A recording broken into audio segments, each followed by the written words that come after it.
ఇదొక సామెత. గుణపాలే గాలికి కొట్టుకుపోతుంటే ఇక మేకుల సంగతి ఏంటి? సామెతల్లో నుంచి కూడా మనం కొన్ని సత్యాలు, వాస్తవాలు తెలుసుకోవటానికి ఎన్నో అవకాశాలు ఉన్నాయి. గుణపం అంటే చాలా బరువైంది, బలంగా ఉంటుంది.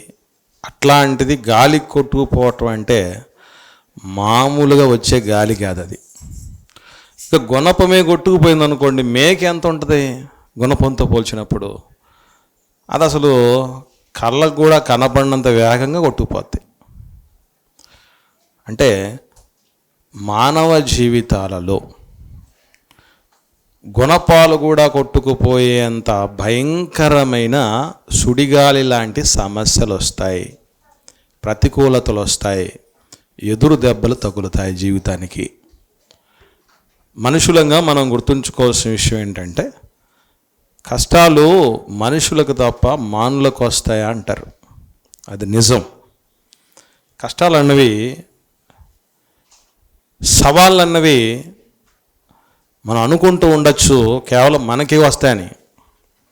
మనకంటే ఎక్కువ ఫేస్ చేసేవి చాలా ఉన్నాయి లోకంలో. మానులకు వస్తాయా అని అంటారు. మానులు కూడా ఎన్ని కష్టాలు పడతాయి మీకు తెలియదు. సరే, ఈ కష్టాలు పరిస్థితులు మనం ఆలోచన చేయగలిగితే ఎన్నో రకాలుగా కష్టాలు పడి, బాధలు పడి, పిల్లలను పెంచటంలో రకరకాలైన ఇబ్బందులు ఎదుర్కొని పత్యాలు ఉండి భక్తిలో పెంచుతున్న వాళ్ళ పరిస్థితులు చూడగలిగితే మనకు భయం వేస్తుంది.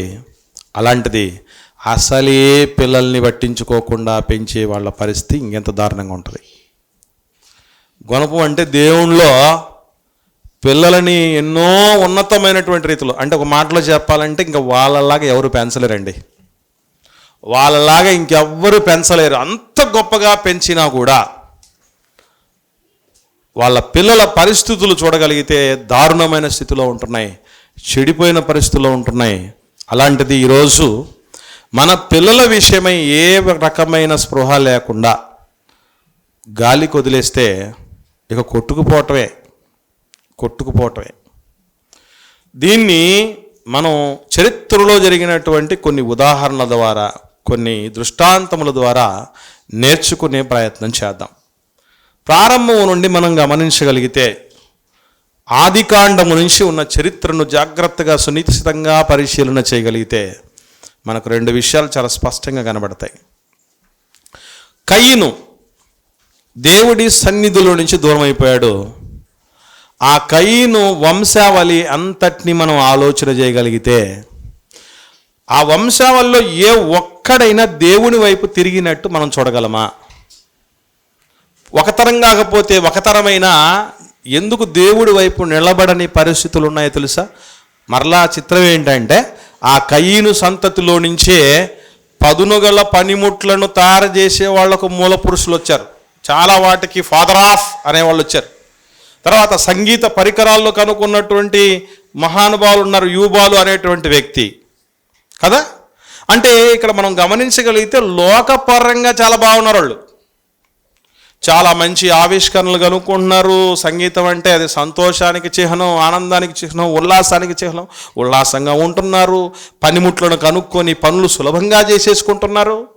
ఇలా మనం చూడగలిగితే ఒక ఊర్లు కట్టేస్తున్నారు వాళ్ళు. చక్కగా ఊర్లు కట్టించుకుంటున్నారు, పనిముట్లు కనుక్కుంటున్నారు, పనులన్నీ చాలా సులభంగా చేసుకుంటున్నారు, ఉల్లాసానికి సంగీతం కనుక్కున్నారు, అన్నీ బాగున్నాయి. కానీ భక్తిలో మాత్రం వాళ్ళు ఏ మాత్రం నిలవని స్థితిలో ఉన్నారు. దేవుడంటే భయం అని కానీ, భక్తి అని కానీ, దేవుడి ఎడల కృతజ్ఞత అని కానీ, దేవుడు మనల్ని ఎందుకు చేశాడు అన్న స్పృహ కానీ వాళ్ళకు లేకుండా బ్రతకటం జరిగింది. కానీ హేబెలును కయీను చంపిన తర్వాత హేబెలుకు ప్రతిగా దేవుడు నాకు మరొక సంతానము నియమించాడు అని సంతోషపడి షేతు అని పేరు పెడుతుంది తల్లి హవ్వమ్మ, మనకందరికీ తెలుసు. కానీ షేతు సంతానం నుంచి వచ్చిన వాళ్ళల్లో అందరూ భక్తులు కాకపోయినా కొందరైనా నిలిచారు. కారణం ఏంటో చెప్పమంటారా? ప్రారంభం నుంచి ఆదాము హవ్వలు కయీన్ను బాగా పెంచారు, హేబెల్ గారిని బాగా పెంచారు, ఇద్దరిని బాగానే పెంచారు, మర్చిపోకండి. చాలామంది అనుకుంటారు ఏమనంటే కొంచెం వయసు వచ్చిన తర్వాత ఒక కొడుకు చెడిపోయి ఒక కొడుకు బాగుపడితే ఒకరిని చక్కగా పెంచలేదు, ఒకరిని సరిగా పెంచారని. అది ఏమన్నా ఇద్దరు వాళ్ళ పిల్లలే కదా. ఇప్పుడు ఏశావు చెడిపోయాడండి, యాకోబు గొప్పోడాడు. ఇప్పుడు వీళ్ళది ఏమన్నా పెంపకంలో లోపం ఉందంటారా? ఇసాక్ గారు రెక్కమ్మ గారి పెంపకాల్లో పొరపాటును కూడా లోపం ఉండదు, మర్చిపోకండి. ఎందుకనంటే ఏశావు ఇంకా పెద్దోడు. ఏశావు ప్రథమ గర్భఫలం, ఔన్నత్యాతిశయం. పెద్ద బిడ్డను పోగొట్టుకోవాలనుకుంటారు ఎవరన్నా? వాళ్ళు ఎప్పుడు పెద్దగానే ఉండాలని ఆస్తిలో కూడా రెట్టింపు ఇచ్చేటువంటి పరిస్థితి ఉండేది ఒకనాడు. మరి అటువంటి పరిస్థితులు ఉంటే ఎందుకు పోగొట్టుకోవాలనుకుంటారు చెప్పండి? ఎందుకు పోగొట్టుకోవాలనుకుంటారు? కానీ పెద్దోళ్ళైన తర్వాత నేర్పిస్తేనే ఇప్పుడు 50-50 అయిపోయింది. ఏశావు యాకోబుల విషయంలో, ఇసాకు రిబ్కమ్మల పెంపకం విషయంలో 50% అయింది. అంటే నేర్పించి గుణపములాగా ఉన్న వాళ్ళ సంగతి ఏమైపోయిందంటే గాలి కొట్టుకుపోయింది.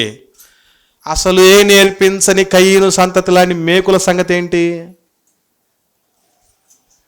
ఆలోచన చేయండి. ఈరోజు మనం అందరం ఏమనుకుంటున్నాం అంటే, మనం ఏమాత్రం ప్రయత్నం చేయం, మన పిల్లల విషయంలో ఏ మాత్రం మనం కేర్ తీసుకోం, కానీ మనం అందరం పరలోకం పోవాలని మాత్రం అనుకుంటాం. ఏ కేర్ తీసుకోం కానీ పరలోకం మాత్రం వెళ్ళాలనే ఆలోచన చేస్తూ ఉంటాం. ఎట్లా అవుతుందండి అది? పిండి కొద్దీ రొట్టె కదా, కష్టం కొద్దీ ఫలితం కదా. కాబట్టి ఇలాంటివి ఏమీ లేకుండా ఎట్లా మనం ఆశించగలం? ఆశించిన వాడికే, కష్టపడిన వాడికే రావట్లేదే ఫలం. అంత చక్కగా నేర్పించిన వాళ్ళకి కయీను హేబెల్ను కూడా ఉన్నతంగా పెంచారు. అందుకే కదా ఇద్దరు కలిసి పొలపు పంటలో నుంచి కయీను కొంచెం తీసుకొని వచ్చాడు, హేబెల్ గారు కూడా ఆయనకు ఉన్నటువంటి మందలో నుంచి కొంచెం తీసుకొని వచ్చాడు. అంటే అర్థం ఏంటి? ఇద్దరినీ ఇచ్చే వాళ్ళగానే పెంచారు, ఇద్దరినీ కృతజ్ఞత కలిగిన వాళ్ళగానే పెంచారు. అలా పెంచినా కూడా చెడిపోతున్నటువంటి పరిస్థితుల్లో ఉంటే ఈరోజు మన పిల్లల పరిస్థితుల్లో మనం ఎంతవరకు పట్టించుకుంటున్నాం? స్కూల్ నుంచి సాయంత్రం ఇంటికి రాగానే ఇప్పటికి దొరికారా రండి అన్నటువంటి రీతిగా వాళ్ళని ఏమన్నా అబ్జర్వ్ చేయటమా, గమనించటమా? వాళ్ళు భక్తికి తాలూకు ఆనవాళ్ళు ఏమాత్రం ఉన్నాయనే పరిస్థితులు ఉండటమా? భవిష్యత్తుకు ఒక ప్రతినిధులుగా, ఒక మాదిరికరమైన వ్యక్తులుగా తీర్చిదిద్దాలే మనం. మన పిల్లల వలన అనేకులకు ఆశీర్వాదం రావాలి, దేవుడికి మహిమ రావాలి. మరి ఎలా పడితే అలా పెంచితే ఎలాగో అన్నటువంటి ఆలోచన మనకి ఏమాత్రం లేకపోయినా, మన పిల్లలకు ఆరోగ్యం కావాలి, మన పిల్లలు అందరిలో ముందుండాలి, మన పిల్లలు అన్ని విధాలుగా బాగుండాలి. మనం ఆఖరికి కన్ను మూసిన తర్వాత పరలోకం పోవాలనుకుంటే ఎట్లా అవుతుంది? పకటికలు అవుతుంది తప్ప పరలోకం రాదు. ఇంకా చరిత్రలో మనం గమనించగలిగితే, జాగ్రత్తగా ఆలోచన చేస్తూ ముందుకు సాగితే, యాకోబు గారు ఉన్నారు. యాకోబు గారు 12 మంది పిల్లల్ని పెంచాడు. 12 మంది పిల్లల్ని పెంచిన తర్వాత వాళ్ళల్లో ప్రయోజకులు ఎంతమంది అయ్యారు తెలుసా అండి? ప్రయోజకులు ఎంతమంది అయ్యారు? అందరికంటే నంబర్ 1 స్థానంలోకి ఎంతమంది వెళ్ళిపోయారంటే 2. ఒకడు యూదా, రెండోది యోసేపు గారు. యూదా గారు, యోసేపు గారు, యూదా గుడారము స్తుతించబడునుగాక, నీ సహోదరులు నీ ముందు సాగిలపడుదురుగాక అని చెప్పడం జరిగింది యాకోబు గారు ఆశీర్వదిస్తూ. యాకోబు గారిలో పెంపకంలో ఎటువంటి లోపం లేదు. 12 మంది బిడ్డలకు ఏ రీతిగా పెంచితే వాళ్ళు బాగుపడతారో అన్ని రీతులుగా పెంచడం జరిగింది. ఎందుకంటే ఇది తాతల నుంచి వస్తున్న వారసత్వం. అబ్రహాము గారి పెంపకంలో ఏమి లోపం లేదు, ఇస్సాకు గారి పెంపకంలో లోపం లేదు, యాకోబు గారి పెంపకంలో లోపం లేదు. లోపము లేకుండా పెంచితేనే 10 మంది డౌన్ఫాల్లో ఉన్నారే. 12 మందిలో 10 మంది ఫెయిల్యూర్ అయిపోయిన పరిస్థితులు కనపడుతూ ఉంటే మనం ఇంకెంత జాగ్రత్తగా ఉండాలి. ఇవన్నీ విన్న తర్వాత మీలో ఏమనిపిస్తుంది అంటే, చాలామందికి ఎట్లా నేర్పించినా కూడా బాగుపడరు కాబట్టి వదిలేస్తే పోలా అనుకుంటూ ఉంటారు కదా. మనకందరికీ వచ్చిన రోగం అదే. కొందరిని అడిగితే ఎందుకురా మీరు ఇట్లా తయారవుతున్నారని కొందరిని అడిగితే వాళ్ళు ఏమంటున్నారు తెలుసా? ఏమండి, ఎట్లాగో చచ్చిపోతాము, పరలోకంకి అయితే పోము, నరకానికి వెళ్ళిపోతాం. ఈ మాత్రం దానికి ఈ పచ్చాలని మనకేం అవసరం? ఈ బాధలన్నీ మనకి ఎందుకు అవసరం? ఇది పరిస్థితులు అలా కాదు. దేవుడు ఎందుకు రాశాడు తెలుసా? ఇప్పుడు వ్యభిచరించిన వాడిని, సనిగిన వాడిని, గొనిగిన వాడిని, ఎదురు తిరిగిన వాడి గురించి రాస్తూ ఏమని చెప్పాడు అనుకున్నాడు దేవుడు? ఒకసారి చూద్దాం. కొరింథీయులకు రాసిన మొదటి పత్రిక 10వ అధ్యాయం వాళ్ళందరి గురించి రాసినటువంటి విషయాలు మనం తెలుసుకున్నప్పుడు ఏమని మనం ఆలోచన చేయాలి? 10వ అధ్యాయము, కొరింథీయులకు రాసిన మొదటి పత్రిక 10వ అధ్యాయము 6వ వచనం, వారు ఆశించిన ప్రకారం మనము చెడ్డవాటిని ఆశించకుండానట్లు ఈ సంగతులు దృష్టాంతములుగా ఉన్నాయి. అంటే ఎందుకు చెప్తున్నాడు ఇవన్నీ? ఎందుకు మనకు నిక్షిప్తపరచాడనమాట వాటన్నిటినీ. వాళ్ళలాగా మనం ఉండొద్దు అని. అరే నాయన, పెద్ద పెద్దలు ఉన్నతంగా పెంచిది ఎన్ని చెయ్యాలో, ఎన్ని రకాలుగా భక్తి చెయ్యాలో, ఎన్ని జాగ్రత్తలు తీసుకోవాలో, ఎంత మాదిరిగా ఉండాలో అంత మాదిరిగా పెంచితేనే అంత కష్టంగా ఉన్నప్పుడు నువ్వు ఇంకెంత మాదిరిగా ఉండాలి అని దేవుడు చెప్తున్నది తప్ప ఎంతో గొప్పగా పెంచిన వాళ్ళకే, వాళ్ళ పిల్లలకే లేదు, ఇంకా మా పిల్లల సంగతి ఏంటి అని అనుకోవద్దు. ఇది మనం గుర్తుపెట్టుకోవాల్సినటువంటి విషయం. ఇకపోతే సమూయేలు గారి విషయం ఆలోచన చేద్దాం. సమూయేలు గారి గురించి మనకు తెలియదేం కాదు. ఆయన చిన్ననాటి నుంచి ఏ మాత్రం రిమార్క్ లేకుండా ఓల్డ్ టెస్టమెంట్లో మిస్టర్ పర్ఫెక్ట్ అని ఎవరైనా చెప్పాలంటే నిర్ద్వందంగా తడుముకోకుండా చెప్పాల్సినటువంటి పేరు ఎవరిదైనా ఉందంటే అది సమూయేలు గారి పేరు. అటువంటి సమూయేలు గారికి గర్భాన పిల్లలు పుట్టారు. ఇక్కడ గుర్తుపెట్టుకోవాల్సిన విషయం, సమూయేలు గారి పెంపకంలో ఏమాత్రం లోపం లేదు. ఆయన ఎట్టగా పెంచాడంటే 8వ అధ్యాయం చూద్దాం. సమూయేలు మొదటి గ్రంథం 8వ అధ్యాయం ప్రారంభం నుంచి చూడండి. సమూయేలు వృద్ధుడైనప్పుడు తన కుమారులను ఇశ్రాయేలీయుల మీద న్యాయాధిపతులుగా నియమించాడు. అంటే అంటే అంటే మనం ఏం అర్థం చేసుకోవాలి? న్యాయాధిపతిగా ఉన్నటువంటి ఆ తండ్రి వారసత్వాన్ని భర్తీ చేసే విధంగానే పెంచాడు. అవునా కదా? ఇప్పుడు నిజంగా వాళ్ళకు ఇష్టమయ్యేటట్టుగా న్యాయాధిపతులుగా నియమించినంత మాత్రం చేత నువ్వు నియమిస్తే నేను ఎందుకు నియమించబడాలి?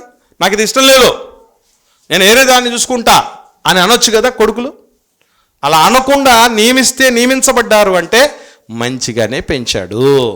ఓకే, మరి మంచిగా పెంచిన వీళ్ళ సంగతి ఏమైంది? 3వ వచనం చూడండి. 3వ వచనం, వీరు బెయేర్షెబాలో న్యాయాధిపతులుగా ఉండిరి. అతని కుమారులు అతని ప్రవర్తనను అనుసరింపక ధనాపేక్షులై లంచములు పుచ్చుకొని న్యాయాలను త్రిప్పేశారు. న్యాయాలను తిప్పేశారట.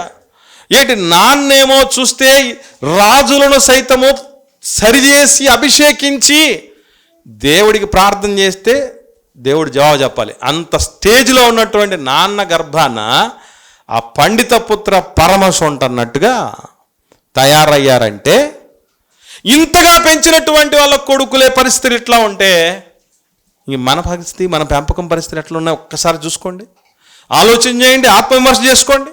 ఎంతవరకు మన పిల్లలు పట్టించుకుంటున్నాం? మన పిల్లల్ని ఏమాత్రం పట్టించుకుంటున్నాం మనం? మీరు ఎప్పటికైనా గుర్తుపెట్టుకోండి, మన గురించి సమస్తమైనటువంటి బయోడేటా, ఇంకా చెప్పాలంటే మన స్వరూప స్వభావాలను వద్దన్నా బయట పెట్టేవాళ్ళు మన పిల్లలే. వద్దన్నా బయట పెట్టేటటువంటి వాళ్ళు మన పిల్లలే. మనల్ని చూసినప్పుడు, మన పిల్లల్ని చూసినప్పుడు ఏమనుకోవాలంటే తల్లిని తండ్రిని మించిన భక్తి పరులు అయ్యారో చాలా సంతోషం అనగాలి తప్ప నాన్న బుద్ధులు ఎక్కడికి పోతాయి, అమ్మ బుద్ధులు ఎక్కడికి పోతాయి అనకూడదు. అంటే నాన్న బుద్ధులు అంటే ఏ బుద్ధులు ఇవి? ఇంకా పెద్దగా ప్రత్యేకంగా చెప్పనక్కర్లే. మోసపు బుద్ధులు, మాయా బుద్ధులు, మోహపు బుద్ధులు. ఇటువంటి అమ్మ బుద్ధులు అంటే ఎట్లా ఉంటాయంటే నోరు అదుపు లేని పరిస్థితుల్లో ఉన్నటువంటి పరిస్థితి, కోపం అదుపులు లేని పరిస్థితులు, నిగ్రహం లేనటువంటి పరిస్థితులు. ఇలాంటి వాళ్ళ మధ్య అలాగా పెరుగుతూ ఉన్నోళ్ళు ఎట్లా అవుతారు అనుకున్నారు? ఆలోచన చేయండి. ఏది విత్తుతారో అదే కోస్తారట. అలాంటిది అసలు ఏది విత్తినా కూడా అది రాని పరిస్థితి కనబడుతుంది మనకు, గమనించగలిగితే. ఎంత సీరియస్ పరిస్థితి ఉందో చూడండి. నేను ఎప్పుడు చెప్తూ ఉంటా, బిడ్డల పెంపకం అని అనగానే మనం గుర్తు రావాల్సిన విషయం ఏంటంటే ఇదేదో 1 సంవత్సరానికో 2 సంవత్సరాలకో ఈ తరానికో సరిపోయేది కాదు. ఎన్నో తరాలు ఆ వారసత్వం అలా ఉంటుంది. మీకు అర్థం కావడం మాట చెప్తాను. అబ్రహాం గారు ఎప్పుడు వాడు, కానీ ఆయన కాలం చేసిన కొన్ని వందల సంవత్సరాల వరకు ఏం చెప్పుకుంటున్నారట? అబ్రహాము మా తండ్రి. ఈరోజు మనం ఏం చెప్పుకుంటున్నాం? అబ్రహాం గారు మా తండ్రి అని చెప్పుకున్నాం. అలా చెప్పుకోగలగాలి. అంటే అర్థం ఏంటో తెలుసా? మనము చెడ్డవాళ్ళమైనా మంచోళ్ళమైనా మన వారసత్వం అక్కడక్కడ మెరుస్తూనే ఉంటుంది, మర్చిపోకండి.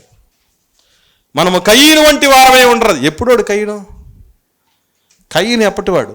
కోరహులాగా ఉండొద్దు అంటాడు. ఎప్పటివాడు కోరహు? ఏమిటి, ఎందుకు అని అంటే మనం ఏదో అనుకుంటూ ఉంటాం, భౌతికంగా శరీరం కనబడకుండా కాలగర్భంలో కలిసిపోతుందేమో, కానీ మన బ్రతుకు నిలిచిపోతుంది, మన జీవితం నిలిచిపోతుంది. మనం చచ్చిపోయి ఉండొచ్చు, కానీ మన బ్రతుకు ఎప్పుడు కూడా అలా కనబడుతూ ఉంటుంది, రిప్రజెంట్ చేస్తూ ఉంటాం. ఎవరి రూపంలో అంటే పిల్లల రూపంలో. పెద్దోళ్ళు తెలుసు అంటారో తెలియక అంటారో కానీ మంచి మాట అంటారు. అదేంటంటే, మనల్ని మన అమ్మ నాన్నల పేరుతో పిలుస్తారు. నేను కూడా అప్పుడప్పుడు పిల్లల్ని చూసినప్పుడు పిలుస్తూ ఉంటా. అట్లా పిల్లల్ని చూసినప్పుడు వాళ్ళ అమ్మ నాన్నల పేరుతో వాళ్ళని పిలుస్తూ ఉంటా. ఎందుకు అని అంటే, ఎక్కడికి పోవు అవి ఎక్కడికి పోవు, అలాగే కొనసాగుతూ ఉండడానికి అవకాశం ఉంటాయి. అందుకే బాగుపడాలి, ముందు అమ్మా నాన్నలు బాగుండాలి, బాగుండి మాదిరుండి అన్ని మాదిరులు చూపిస్తేనే నిలబడ్డల్లా. అలాంటిది ఏమాత్రం పట్టించుకోకుండా ఉండేస్తే, ఊర్లోకి వదిలేస్తే, లోకంలోకి వదిలేస్తే ఎవరినన్నా చెప్పండి. మానవ బాంబుల పేర్లు విన్నారా? మానవ బాంబు. ఏదో మానవ బాంబు అనగానే ఏదో రాజీవ్ గాంధీని చంపేసిన దాను అని అనుకోవద్దండి. ఎవరైతే పిల్లలను, జీవితాలను, భవిష్యత్తులను పట్టించుకోకుండా లోకంలోకి వదిలేస్తారో వాళ్ళే మానవ బాంబులు తయారు చేసేటువంటి వాళ్ళు. మన ప్రతి ఇంట్లో బాంబుల ఫ్యాక్టరీ ఉంది. చిత్రం ఏంటంటే, బాంబు మనం తయారు చేసేదైనా భౌతికమైన బాంబు ఒక్కసారికే పనిచేస్తుంది, కానీ ఇది బతికినంతకాలం బాంబులు ప్రొడ్యూస్ చేస్తుంది. అందుకే జాగ్రత్త పడాలి. సమూయేలు గారి పెంపకం బాగుంది, కానీ కొడుకులు ఇద్దరూ పోయారు. అట్లాగే సౌలు అనేటటువంటి రాజు సింహాసనం నిజంగా ఎక్కాల్సిన అర్హత ఉన్నోడు ఎవరు అంటే దావీదు గారు. ఏ రోజు కూడా సింహాసనాన్ని కోరుకున్నాడు కానే కాదు. రాజ్యకాంక్ష ఏమాత్రం లేనటువంటి వాడు, దేవుడు పిచ్చున్నాడు. ఆ పిచ్చిన్నోడు కడుపున ఎవరు పుట్టాడు అంటే అబ్షాలోము అనేటటువంటి రాజ్యకాంక్ష కలిగినోడు పుట్టాడు. మనకు తెలుసు కదా, నాన్ననే చంపేయాలి, అడ్డొచ్చిన నాన్ననే చంపేయాలి. ఈరోజు రాజకీయాలు చూసి ఏమో అనుకుంటామేమో, అడ్డొచ్చినటువంటి వాళ్ళ నాన్నని చంపేశారు, పెన్నుపోటు పడిచారు, ఇవన్నీ మనం చూస్తూ ఉంటాం కదా. దీనికి మించినేటి ఆ రోజు చేశాడు ఎవరు? కన్న కొడుకు అబ్షాలోం. ఈరోజు రాజకీయ నాయకులు కనపడలేదు చిన్న చిన్న అబ్షాలోములు, చాలా చిన్న అబ్షాలోములు వాళ్ళంతా, చాలా పెద్ద అబ్షాలోం. అప్పుడు నాన్ననే చంపేయాలన్నటువంటి ఆలోచన చేసినటువంటి వాడు. చిత్రం, పెంపకంలో ఏమాత్రం లోటు లేదు. దావీదు గారి పెంపకంలో ఏమాత్రం లోటు లేదు. రాజ్యకాంక్ష కలిగిన వాడిగా నువ్వు బతకమని, పెరగమని ఏ రోజు నాన్న నేర్పించలేదు. నేర్పించకపోయినా దేవుడిని ఆనుకొని బతకరాని నేర్పించినా కూడా చెడిపోయే పరిస్థితులుంటే, గుణపాలే గాలికి కొట్టుపోతూ ఉంటే మనలాంటి మనం మేకులని చెప్పుకోవడానికి కూడా తప్పే. ఎందుకంటే ధూళ్ళు అంటోళ్ళం మనం. ఎప్పుడో పోతాం, కలిసిపోతాం అంతే కాలగర్భంలో. ఇవన్నీ మనం విన్న తర్వాత తెలుసుకోవాల్సినటువంటి విషయం ఒకటే, మరి ఎంత చేసినా ఫలితం రానప్పుడు బాధగానే ఉంటుంది కదా, వెలితిగానే ఉంటుంది కదా. మరి ఎట్లాగో ఒక ఆశతో కదా మనం విత్తాల్సింది, ఆశతో కదా మనం పనిచేయాల్సింది. ఆ ఆశ నిరాశం చేసేస్తున్నారని అనుకుంటే కాదు. ఇది అందరి విషయంలోనూ జరిగేది కాదు. గుణపం కంటే స్థితిలో, మహాపర్వతమంత స్థితిలో ఉన్నటువంటి ఒక ఆయన తన పిల్లల్ని పెంచాడు. అలా పెంచిన ఆయన ఎవరో కాదు, యేసు ప్రభువు. ఆ పిల్లలు ఎవరో కాదు, 12 అపోస్తలు. 12 అపోస్తల్లో ఒక్కడే పోయాడు.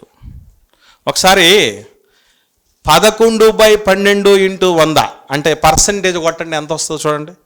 91.66%. అంటే పాయింట్ తర్వాత 5 ఆ పైన ఉంటే ముందున్న దానికి ఒకటి కలపాలి, అంటే 92% సక్సెస్ రేటు యేసు ప్రభు. కారణం ఏంటంటే ఆయన మిగిలినటువంటి భక్తుల్లా కాదు వాళ్ళ మీద కాన్సన్ట్రేట్ చేసింది. మొత్తం ఎఫర్ట్స్ వాళ్ళ మీద పెట్టాడు. మీరు నాకు ప్రియమైన వాళ్ళు ఎక్కడైనా కానీ డౌట్ వచ్చిందంటే శిష్యులకు ఓపిక చేసుకొని అన్నీ చెప్పి పగలల్లా పరిచర్య చేసి వాళ్ళని ఏ విధంగా చేయాలి, మేమెందుకు ప్రభువా ఎలగట్లేకపోయాం దయ్యాని అని అంటే దానికి ఒక క్లారిఫికేషన్ ఇచ్చి, తర్వాత పులిసిన పిండి గురించి మీరు జాగ్రత్త పడండి అంటే వాళ్ళు మనం రొట్టెలు దానందుకు అనుకున్నానంటే అప్పుడు కూడా, అంటే ఒక మాట చెప్పాలంటే పరమానందయ్య శిష్యుల కంటే ఇంకా డౌన్ఫాల్ ఉన్నవాళ్ళు వీళ్ళు. అట్లాంటి వాళ్ళని పట్ల కూడా యేసు ప్రభు ఎంత జాగ్రత్త వహించాడు అంటే, మనము ప్రభువులాంటి పెంపకం పెంచుకుంటే మన సక్సెస్ రేటు కూడా 90% అబోవ్ ఉంటుంది. 90% అబోవ్ ఉంటుంది. ఎందుకంటే గుణపాలైతే గాలికి గట్టుకుపోతాయి, కానీ పర్వతం అయితే, మీకు వచ్చింది తెలుసా, మనం వన్స్ చదివేటప్పుడు 10th క్లాస్ చదివేటప్పుడు హిమాలయ పర్వతాల యొక్క ఉపయోగాలు ఏంటి అని అడిగేవాళ్ళు. విన్నారా? ఈ ఉపయోగాల్లో ఏమని చెప్తాం తెలుసా అండి, ఆ పక్క వైపు నుంచి వస్తున్నటువంటి భయంకరమైన చలిగాళ్ళను ఆపుతాయట హిమాలయాలు. ఆ చలిగాళ్ళు ఆపడానికి హిమాలయాలు లేకపోతే అందరూ హిమాలయాలు అయిపోయాడు అంట. ఉత్తర భారతదేశం, దక్షిణ భారతదేశంలో అందరూ మంచుమయం అయిపోయారు. అంత భయంకరమైన చలిగాలు, చచ్చిపోతామట మనం. అంటే గాలి గుణపాన్ని అయితే కొట్టేస్తుందేమో కానీ పర్వతం అంతా అయితే పెంపకంలో మనలో కొట్టే చెయ్యే ఉండదు. అందుకే మీకు అందరికీ నేను రిక్వెస్ట్ చేస్తున్నాను, ఈ ప్రపంచంలో మీరు ఏ కప్పులు కొట్టకపోయినా పర్లేదు కానీ, ఏది సాధించకపోయినా పర్లేదు కానీ, బిడ్డల్ని మాత్రం భక్తిలో ఉన్నతంగా పెంచలేదంటే దేవుడు వ్యర్థమైన మాటకే లెక్కడిగితే సమర్థులుగా ఉన్నటువంటి శ్రేష్టమైన వరాలుగా ఇచ్చిన బిడ్డల విషయంలో తేడా జరిగితే దేవుడు ఒప్పుకుంటాడా, వదిలేస్తాడా? అందుకే భౌతికమైన బిడ్డలు కలిగిన ఏ తల్లిదండ్రులను దేవుడు వదిలిపెట్టాడు, ఆత్మీయమైన బిడ్డలు కలిగినటువంటి ఏ తండ్రిని వదిలిపెట్టాడు దేవుడు. మీకోసం ఎందుకు క్లాసెస్ అన్నీ ఏర్పాటు చేయాలని అనుకుంటూ ఉంటాం. చిన్న బిడ్డప్పుడు అన్నం పెడుతూ ఉంటే వద్దు అని నోరు పక్క తీసేస్తారు పిల్లలు. ఎందుకో తెలుసా? ఆ తిండి తినకపోతే వాళ్ళు ఎదుగుతామని వాళ్ళకి తెలియదు. కానీ ఎవరికి తెలుసు? ముద్దలు తయారు చేసి పెట్టే అమ్మకు తెలుసు. అట్లాగే ఇట్లాంటి కార్యక్రమాలు ఏర్పాటు చేసేటప్పుడు మీకు ఏమనిపిస్తుంది అంటే, వద్దు, సెలవు రోజైనా నువ్వు మమ్మల్ని వదిలిపెట్టరా, మొన్ననే కదా ఆదివారం అయిపోయింది అనే పరిస్థితులు ఉంటాయి. మీకు తెలియని విషయం ఏంటంటే, చిన్నపిల్లలప్పుడు అన్నం పెడితే ఎట్లా వద్దంటదో బిడ్డ, అలాంటి స్టేజ్. అందుకే మీకు ఇష్టం లేకపోయినా, పిల్లలప్పుడు ఇష్టం లేకపోయినా ఏం చేస్తాం మనం? నోరు తీసి లోపలికి దూరేస్తాం. చూసారా? తిండి చెప్పిన మాట వినకపోతే 4 అటు ఇటు లాగిచ్చి మరి పెడతాం. చూసారా? అలా చేసేది ఎందుకంటే, అందుకే మా మీద లెక్క ఉంది, మీ విషయమే లెక్క. జాగ్రత్తగా పెంచుకోకపోతే కష్టం. మళ్ళీ ఇటువంటి పరిస్థితులు, అన్ని అనుకూలతలు మనకి ఎంతవరకు వస్తాయో తెలియదు. మనకి అవకాశం ఉన్నప్పుడే, దీపం ఉండగానే ఇల్లు చక్క పెట్టుకోవాలట. దేవుడిచ్చిన అన్ని అవకాశాలు ఉన్నప్పుడే మనం సద్వినియోగం చేసుకోవాలట. కాబట్టి ఎప్పటికైనా ఒకటి గుర్తుపెట్టుకోండి, ఒక మంచి మాట, ఇంకా ఊరట చెందే మాట. పౌలు గారు కొరింథీయులకు రాసిన మొదటి పత్రిక 15వ అధ్యాయం 58వ వచనం. కాగా నా ప్రియ సహోదరులారా, మీ ప్రయాస ప్రభువునందు వ్యర్థము కాదని ఎరిగి, ఇక్కడ ఆగాలి. మరి ప్రభువులోనే కదా మనం పెంచుతున్నది, పిల్లల్ని మనం నేర్పిస్తున్నాం కదా, బోధలో పెంచుతున్నాం, మాదిరిగా పెంచుతున్నాం, అన్ని జాగ్రత్తలు తీసుకుంటున్నాం, మనం పర్వతంలాగా భక్తిలో ఉండి పిల్లల్ని పెంచే ప్రయత్నాలు చేస్తున్నాం. అయినా కూడా మనకు ఫలితం రావట్లేదు అనుకోకండి. అసలు అక్కడ ప్రయాస వ్యర్థం కాదంటే, ఆ వ్యర్థంగానే ప్రయాస అంటే అర్థం ఏమిటో తెలుసా? ఒక్కసారి యెహెజ్కేలు గ్రంథం కొద్దాం, 3వ అధ్యాయం. యెహెజ్కేలు గ్రంథం 3వ అధ్యాయం 18వ వచనం చూద్దాం. యెహెజ్కేలు గ్రంథం 3వ అధ్యాయము 18వ వచనం. అవశ్యకముగా నీవు మరణమగుదువని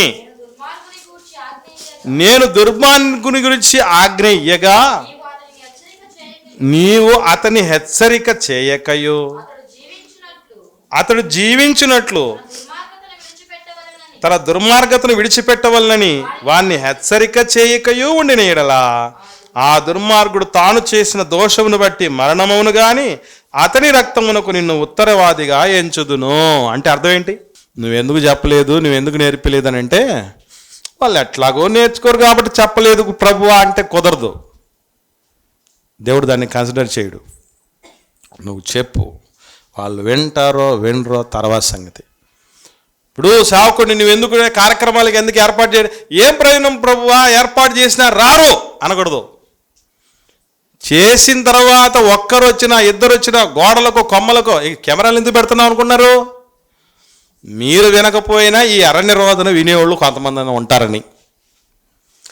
మా ప్రయాస వ్యర్థం కాదు. దేవుడు రేపు ఏం చేస్తాడంటే, కింది చదువుదాం 18వ వచనం. అయితే నీవు దుర్మార్గుని హెచ్చరిక చేయగా, దుర్మార్గుడు అంటే కన్న బిడ్డ కావచ్చు, కూతురు కావచ్చు, ఆత్మీయమైనటువంటి పిల్లలు కావచ్చు, సంఘస్థులు కావచ్చు, లోకస్తులు కావచ్చు, ఎవరైనా కావచ్చు, వాళ్ళని హెచ్చరిక చేస్తే అతడు తన దుర్మార్గత నుండి దుష్క్రియల నుండి మరలని ఎడల అతడు తన దోషమును బట్టి మరణమును గాని నీవు అంటే నీ ఆత్మను నువ్వు తప్పించుకుంటావు. అంటే ప్రయాస వ్యర్థం కాదంటే ఏమవుతావు అనమాట? దేవుడు మనల్ని అడగడు. నువ్వు మీ బిడ్డల్ని పెంచలేదే అని అనే పరిస్థితి ఉండదు. ఎందుకంటే పెంచడానికి సంబంధించి ఎన్ని చేయాలో అన్ని చేసిన తర్వాత ఎందుకు 12 మంది పిల్లల్లో 10 మంది ప్రయోజకులు యూదా గారిలాగా యోసేపు గారిలాగా కాకపోయినా దేవుడు ఎందుకు ప్రశ్నించలేదు అనుకుంటున్నారు? కొత్త నిబంధనకు వచ్చిన అబ్రహాం, ఇస్సాకు, యాకోబుల దేవుడు అని ఎందుకు చెప్పుకుంటున్నాడంటే వాళ్ళ ప్రయాస అర్థం కాలేదు, వాళ్ళైనా తప్పించబడలేదు. అంటే రేపు పిల్లల విషయంలో దేవుడు మనల్ని న్యాయపీఠం ముందు పెట్టినప్పుడు దోషులుగా నిలబడకుండా ఉండాలంటే చేయాల్సిన పని ఏంటి అంటే, మన బిడ్డలకు అన్ని విషయాల్లో మాదిరి చూపించాలి. చాలామంది చేసే పెద్ద పొరపాటు అదే, పిల్లలకు కోపము రేపక అన్నాడు కదా. ఆ కోపము రేపేది ఎట్లా ఉంటుందంటే, మనం పాటించం, మన పిల్లలు మాత్రం పాటించమంటాం. అబద్ధాలు చెప్తావా, తప్పు కదా అన్నారు అనుకోండి. చిన్నప్పుడేమో వాళ్ళు పాపం శక్తి లేని వాళ్ళు ఎదురు తిరిగితే ఏమన్నా అంటారు, కానీ అడిగే రోజు వస్తుంది, పిల్లలే అడిగే రోజు వస్తుంది. మరి నువ్వెందుకు డాడీకి ప్రతిసారి అబద్ధం చెప్తావు? ఆన్సర్ ఉండదు. నువ్వెందుకు మమ్మీకి అబద్ధాలు చెప్తావు? ఫోన్ వచ్చినప్పుడు నేను గమనిస్తూనే ఉంటాను. ఆఫీసర్లకు అబద్ధం చెప్తావు. దారిలో ఉన్నప్పుడు ఎక్కడున్నావని అంటే ఇది పక్కనే ఉన్నా అంటావు. ఇవన్నీ ఈ అబద్ధాలన్నీ ముందు నువ్వు చెప్పి మమ్మల్ని చెప్పొద్దు అంటావా? ముందు నువ్వు మాను. కోపం వచ్చేస్తుంది పిల్లలకి. డబ్బు పిచ్చి కలిగి ఉండొద్దు. సెల్లు పిచ్చి తప్పమ్మా అని సెల్లు పట్టుకొని మనం పిచ్చిగా చూస్తూ ఉంటూ చెప్పకూడదు. ఇలా అన్ని రకాలైన మాదిరిలు పాటించి పిల్లలకు నేర్పించినా కూడా ప్రార్థన చేయండి, చేయడం ఎట్లాగా నేర్పించండి. బైబిల్ చదవండి, చదవడం ఎట్లాగా నేర్పించండి. చర్చికి రండి, రప్పించండి. మనం షికారు తిరుగుతూ నువ్వు బైబిల్ చర్చికి ఎందుకు పోలేదు ఈరోజు అంటే ఎట్లా ఉంటుంది? అది ఏమాత్రం మంచిది కాదు. ఆ మగపిల్లలను ఉన్నతంగా తీర్చిదిద్దేటటువంటి శక్తి సామర్థ్యాలు నీకున్నాయని మనకే ఇవ్వటం జరిగింది. కొందరికి ఆడామగల్ని ఎందుకు ఇస్తాడంటే, ఆడపిల్లని మగపిల్లని ఇద్దరినీ ఉన్నతంగా పెంచగలవు నువ్వు అనే ఉద్దేశంతో ఇచ్చిండాడు. కానీ ఈరోజు పిల్లలు చూసినప్పుడు మనకి ఎవరికైనా బాధ్యతలు గుర్తొస్తాయా? ఒకవేళ గుర్తొచ్చిన ఏ బాధ్యతలు ఉంటాయి? ఆడపిల్లనైతే ఏ అయ్యే చేతిలోనే పెట్టాలనుకుంటారు, అదా. మగపిల్లడిని అయితే వాడిని సెటిల్ చేయాలి అని అనుకుంటారు. ఇది కాదు బాధ్యత అంటే. మనం మన పిల్లలు అందరం ఫ్యామిలీ ప్యాక్ లాగా పరలోకంలో కన్ను మూస్తే ఇక్కడ తెరవాలి, అలా పెంచుకోగలగాలి. ఎంత ప్రయత్నం చేసినా వాళ్ళు మారకపోతే మన తప్పు కాదు, మనం చేస్తున్నాం లేదా. మనం చేసినప్పుడు మన జీవితానికి డోకా ఉండదు. అదే మన ప్రయాస వ్యర్థం కాకపోవటం అంటే. కాబట్టి ఇంకా ప్రభువులాగా మహాపర్వతం లాంటి భక్తి జీవితాన్ని కలిగి ఉండి పిల్లల విషయంలో మన బాధ్యత చక్కగా నెరవేర్చుకున్నాము గాక. ఆమెన్.